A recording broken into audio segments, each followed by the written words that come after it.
हम सब जीवन में कुछ न कुछ चाहते हैं, पर अक्सर ये महसूस होता है कि जो चाहते हैं वो मिलता नहीं है। हाँ, एक शिकायत सी रहती है हमेशा। निराशा होती है। बिल्कुल। तो आज हमारे पास जो सामग्री है वो इसी गहरे सवाल की पड़ताल करती है।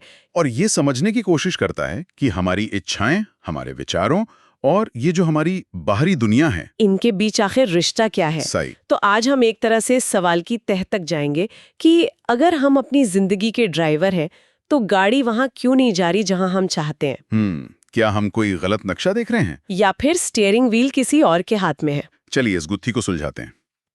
तो इस पूरी सोच का जो बुनियादी पत्थर है वो ये है कि अस्तित्व एक आईने की तरह है। एक दर्पण। हाँ, ये कुछ नया नहीं बनाता, बस वही दिखाता है जो हम हैं। ये सुनने में तो बहुत आसान लगता है, पर इसके मतलब बहुत गहरे हैं। बिल्कुल। स्रोत कहता है अस्तित्व न कुछ जोड़ता है न घटाता है, वो सिर्फ वही लौटाता है जो तुम उसमें भेजते हो। इसे ऐसे समझिए जैसे आप एक गूंजने वाली घाटी में खड़े हैं। अच्छा। आप जो चिल्लाएंगे वही आवाज लौट कर आएगी। अगर आप प्यार चिल्लाएंगे तो प्यार लौटेगा। और अगर नफरत चिल्लाएंगे तो नफरत। इसमें घाटी का कोई दोष नहीं है, वो बस एक नियम पर काम कर रही है। लेकिन यहाँ एक मुश्किल सवाल उठता है।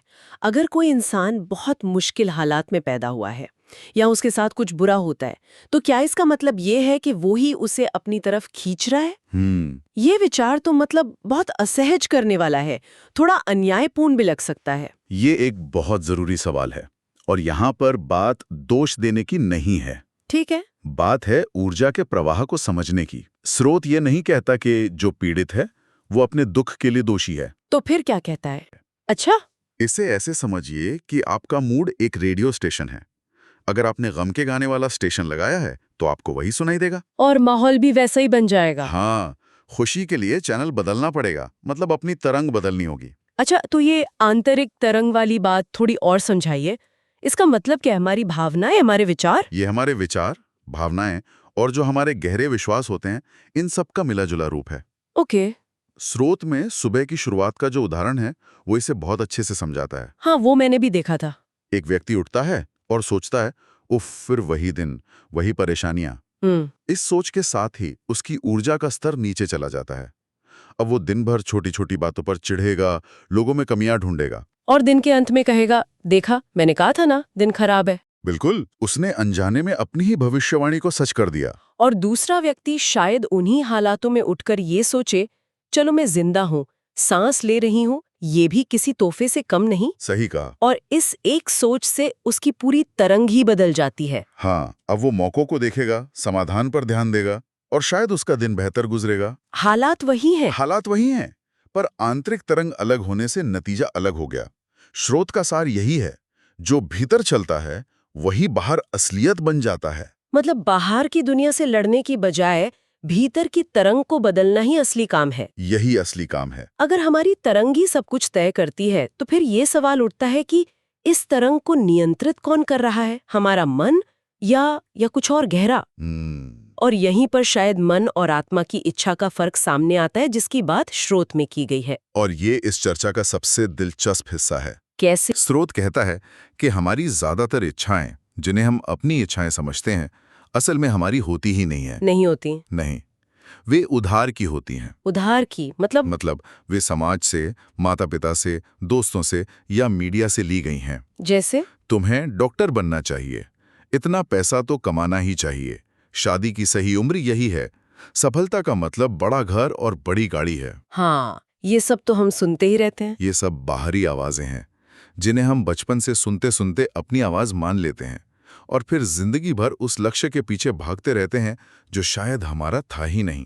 ईमानदारी से कहूँ तो ये आत्मा की इच्छा वाली बात मुझे थोड़ी उलझन में डालती है। मुझे कैसे पता चलेगा कि कोई इच्छा मेरे अंदर से आ रही है या मैंने कहीं और से सीखी है?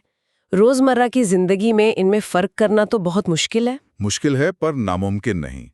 स्रोत एक तरीका सुझाता है। क्या? किसी भी बड़ी इच्छा के सामने बैठकर खुद से पूछें, अगर दुनिया में कोई मुझे नहीं देख रहा हो, किसी को कोई फर्क न पड़े कि मैं सफल होता हूं या असफल, तब भी क्या मैं ये करना चाहूंगा?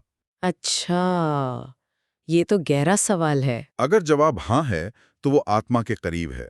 आत्मा की इच्छा में दिखावा, तुलना या किसी को कुछ साबित करने का भाव नहीं होता। वो बस एक अंदरूनी खिंचाव होता है, जैसे एक कलाकार का पेंट करने का मन करता है या एक घुमक्कड़ का घूमने का, उसमें एक सहजता और आनंद होता है। और मन की इच्छा? मन की इच्छा में हमेशा एक तनाव होता है, एक अगर मगर जुड़ा होता है। अगर मैंने ये हासिल कर लिया तो लोग मेरी इज्जत करेंगे। अगर मुझे वो चीज नहीं मिली तो मैं अधूरा रह जाऊंगा। बिल्कुल, इसमें डर और अहंकार मिला होता है। स्रोत के मुताबिक ध्यान ही वो रास्ता है जो मन के इस शोर को शांत करता है, ताकि हम अपनी असली आवाज सुन सकें। हाँ, जब बाहरी आवाजें धीमी पड़ती हैं तभी हमें अपनी असली भीतरी आवाज सुनाई देती है। ठीक है, तो मान लिया कि हमने अपनी भीतरी तरंग को पहचान लिया और आत्मा की इच्छा को भी सुन लिया, पर इसे हकीकत में कैसे बदलें?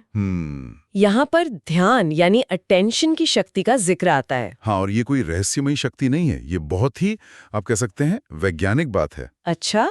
स्रोत में एक बेहतरीन उपमा दी गई है, जिससे सूरज की किरणें चारों तरफ फैली हों तो वे सिर्फ हल्की गर्मी देती हैं। लेकिन अगर आप एक लेंस लेकर उन सारी किरणों को एक बिंदु पर केंद्रित कर दें तो वो कागज में आग लगा सकती हैं। आग लगा सकती हैं।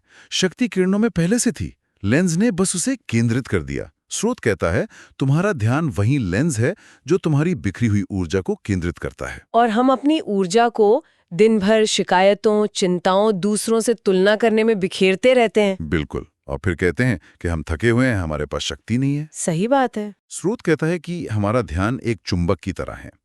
अगर हम लगातार कमी पर ध्यान देंगे, मेरे पास पैसे नहीं है, मेरी सेहत ठीक नहीं है, कोई मुझसे प्यार नहीं करता, तो हम अनजाने में कमी को ही अपनी ओर खींच रहे हैं, क्योंकि ब्रह्मांड उस चीज को बढ़ाता है जिस पर हमारा ध्यान होता है। पर यह कहना आसान है, करना मुश्किल। अगर कोई सच में आर्थिक तंगी से गुजर रहा है तो उसके लिए ये सोचना कि मेरे पास बहुत कुछ है एक मजाक जैसा लग सकता है। उस वक्त कृतज्ञता पर ध्यान लगाना कैसे संभव है? स्रोत ये नहीं कहता कि अपनी समस्याओं को अनदेखा कर दो, वो ये कह रहा है कि अपने ध्यान की दिशा बदलो। दिशा बदलो मतलब? अगर जेब में 100 रुपए हैं तो इस पर ध्यान मत दो कि 1000 नहीं है। उन 100 रुपयों के लिए आभारी हो जाओ जो तुम्हारे पास है। अच्छा। अगर सेहत थोड़ी खराब है तो शरीर के उन हिस्सों के लिए आभारी हो जाओ जो अभी भी ठीक काम कर रहे हैं। तो जो नहीं है से ध्यान हटाकर जो है उस पर लाना है। बिल्कुल, जिस पल आप ये करते हैं ऊर्जा का प्रवाह बदल जाता है। ये एक अभ्यास है, एक दिन में नहीं होता, लेकिन स्रोत कहता है कि चमत्कार इसी छोटे से बदलाव से शुरू होता है। ऊर्जा वहीं जाती है जहां ध्यान जाता है। ध्यान की दिशा बदलने की बात से एक और बहुत ही हैरान करने वाली बात स्रोत में कही गई है। वो ये कि अस्तित्व नहीं शब्द को नहीं समझता।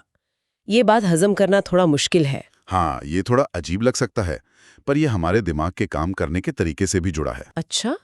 ये सिर्फ कोई आध्यात्मिक बात नहीं है। मैं आपको एक उदाहरण देता हूँ। गुलाबी हाथी के बारे में मत सोचो। ठीक है, अब तो दिमाग में वही आ गया। यही तो बात है। मैंने मत कहा, लेकिन आपके दिमाग ने पहले गुलाबी हाथी की तस्वीर बनाई। हमारा जो अवचेतन मन है, सबकॉन्शियस माइंड, वो तस्वीरों और भावनाओं को पकड़ता है, नहीं जैसे नकारात्मक निर्देश को नहीं। ओह, वो उसी कंपन को पकड़ता है। बिल्कुल, अस्तित्व शब्दों को नहीं, उस कंपन को पकड़ता है। नतीजा ये होता है कि दुख की ऊर्जा और बढ़ जाती है। तो ये सिर्फ सकारात्मक सोचने की बात नहीं है, बल्कि अपनी भाषा और अपने भाव को बदलने की बात है। बिल्कुल, अपनी सोच को ना से हाँ में बदलना होगा। मैं बीमार नहीं पड़ना चाहती की जगह सोचे मैं स्वस्थ रहना चाहती हूँ। एकदम सही। दोनों वाक्यों का मतलब एक जैसा लग सकता है, पर ऊर्जा के स्तर पर दोनों में जमीन आसमान का फर्क है। पहले में बीमारी पर ध्यान है, दूसरे में स्वास्थ्य पर। सही। स्रोत के अनुसार हर नहीं हमें बांधता है और एक सीमित दायरे में रखता है, जबकि हर हाँ संभावनाओं के दरवाजे खोलता है।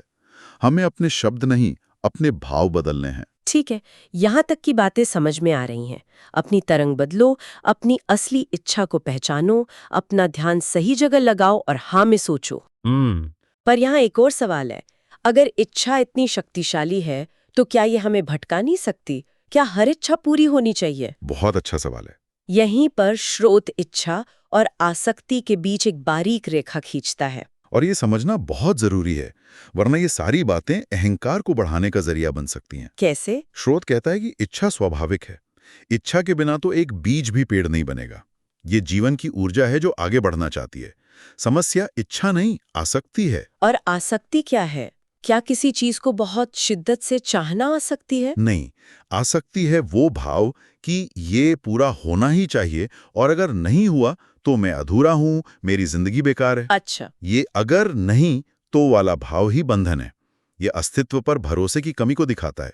इसका मतलब है कि हम सोचते हैं कि हमें ही पता है कि हमारे लिए क्या सही है और कब सही है। मुझे आपकी बात समझ आ रही है, लेकिन इसमें एक विरोधाभास भी तो है। कैसा विरोधाभास? एक तरफ कहा जा रहा है कि इच्छा करो, पूरे ध्यान से करो। दूसरी तरफ कहा जा रहा है कि परिणाम से आसक्ति मत रखो। ये संतुलन बनाना ही तो असल चुनौती है। यही सबसे बड़ी साधना है। श्रोत में एक बहुत खूबसूरत उपमा है। क्या है? इच्छा नदी की तरह है जो बहना चाहती है, और आसक्ति बांध की तरह है जो उस बहाव को रोक देती है। वाह। जब आप बांध बनाते हैं तो पानी रुक जाता है, सड़ने लगता है और पीछे दबाव बढ़ता है। नदी का मकसद तो सागर में मिलना है। इच्छा करना यानी नदी को बहने देना, आसक्ति छोड़ना यानी ये भरोसा रखना कि नदी अपना रास्ता खोज लेगी, भले ही वो रास्ता वैसा ना हो जैसा आपने सोचा था। तो संदेश ये है कि इच्छा करो पर उसे मांग मत बनाओ, उसे एक प्रार्थना की तरह देखो। हाँ, अपना सर्वश्रेष्ठ प्रयास करो और फिर परिणाम को अस्तित्व पर छोड़ दो। बिल्कुल। इच्छा करो मगर आसक्ति मत रखो।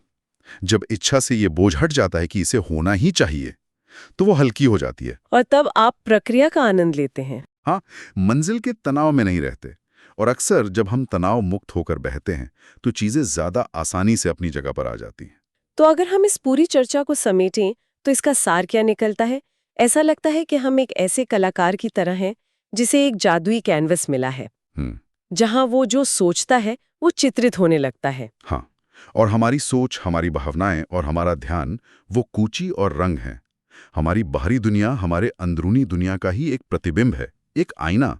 और जब हमारी इच्छा मन के उधार के शोर से नहीं बल्कि आत्मा की सच्ची गहराई से उठती है, तो पूरा ब्रह्मांड उसका साथ देता है। तब जीवन एक संघर्ष नहीं बल्कि एक सुंदर नृत्य बन जाता है, जिसमें हम और अस्तित्व साथ साथ झूमते हैं। ये चर्चा वाकई एक गहरा सवाल छोड़ जाती है। स्रोत हमें अपनी भीतर झांकने और अपनी सच्ची इच्छाओं को पहचानने के लिए प्रेरित करता है। तो आज के लिए सोचने वाली बात यह है, अगर हम समाज, परिवार और अपनी कंडीशनिंग की सारी आवाज़ों को एक पल के लिए शांत कर दें, सिर्फ एक पल के लिए, तो हमारे भीतर से कौन सी एक सच्ची आवाज़ उठेगी जिसे हम शायद अब तक सुनने से डरते रहे हैं या नज़रअंदाज करते आए हैं।